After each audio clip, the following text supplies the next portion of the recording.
अस्सलाम वालेकुम भैया। इस वीडियो में मैं आपको एक ऐसे काम के बारे में बताऊंगा जिस काम में भूल कर भी आपको नहीं आना है, आने की गलती नहीं करनी है। अगर आ गए तो पछताने के सिवा दूसरा कोई रास्ता रहेगा नहीं आपके पास। वो काम है भाई साहब फूड डिलीवरी का।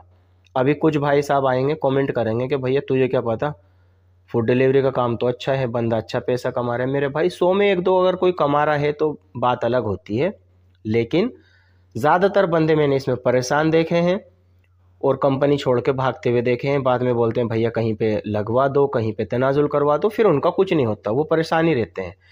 तो इंडिया में आपको सैलरी मिलती है, मतलब सैलरी बताते हैं कि भैया 1400 प्लस कमीशन का काम है, या 1600 प्लस कमीशन, या 1500 प्लस कमीशन। अब देखा जाए तो सैलरी अच्छी है, लेकिन इसमें नुकसान जो है वो पहले समझ लो, मतलब कि वीडियो देख लो, खुद ही समझ जाओगे आपको। उस पे मैं, एक भाई ने मुझे जो है रिक्वायरमेंट भेजी कि रिहान भाई इस कंपनी का चेक करके बताओ कि ये कंपनी कैसी है।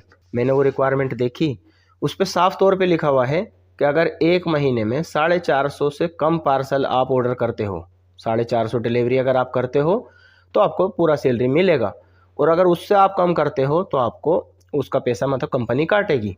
ठीक है जी भैया। तो 450 पार्सल मतलब 450 डिलीवरी करना इतना आसान नहीं रहता नए बंदे के लिए, खास तौर पे। पुराना तो कर ही देगा मेहनत करके बेचारा। डिपेंड करता है कि किस सिटी में काम कर रहे हो। अगर कहीं छोटी मोटी सिटी में काम बंदा करेगा तो वहाँ पे उतने ऑर्डर ही नहीं आ रहा है तो कहाँ से करेगा, और अकेला बंदा तो होता नहीं, और भी बहुत सारे होते हैं उसके साथ में। सही है भैया। तो इसमें जो सबसे बुरा सिस्टम है ना वो यही है कि अगर आप टारगेट पूरा नहीं करते हो तो आपकी बेसिक सैलरी में से भी काट दिया जाएगा पैसा। जबकि आप किसी भी कंपनी में चले जाओ, बेसिक सैलरी तो कटती नहीं है।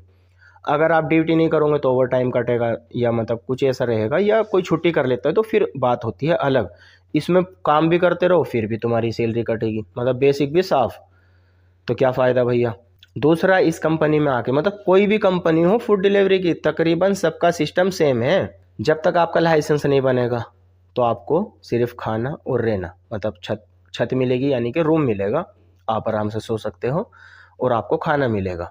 सैलरी आपको कोई नहीं मिलेगी। एकामा बनने में कम से कम 2 से 3 महीना, और लाइसेंस बनने में कम से कम 3 से 6 महीने का टाइम आपको लगेगा ही लगेगा। कोई बंदा कर्ज लेकर आता है, हर किसी के घर में 1 लाख रुपए की गड्डी रखी हुई नहीं होती कि उठाई और दे दी।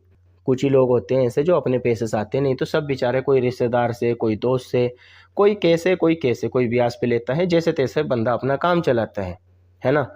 तो फिर इधर आके जब सैलरी नहीं मिलेगी तो वो क्या करेगा, पीछे फैमिली उसी के ऊपर है। मतलब बहुत सारे बंदे तो ऐसे रहते हैं ना कि फैमिली उसी के ऊपर डिपेंड कर रही है, बेचारा वो इंडिया में कमा रहा है, उसी से काम चल लिया, इधर आएगा तो उसी से काम चलेगा। तो एक तो भैया इसमें जब तक लाइसेंस नहीं बनेगा सैलरी नहीं मिलेगी, और जितने जानकार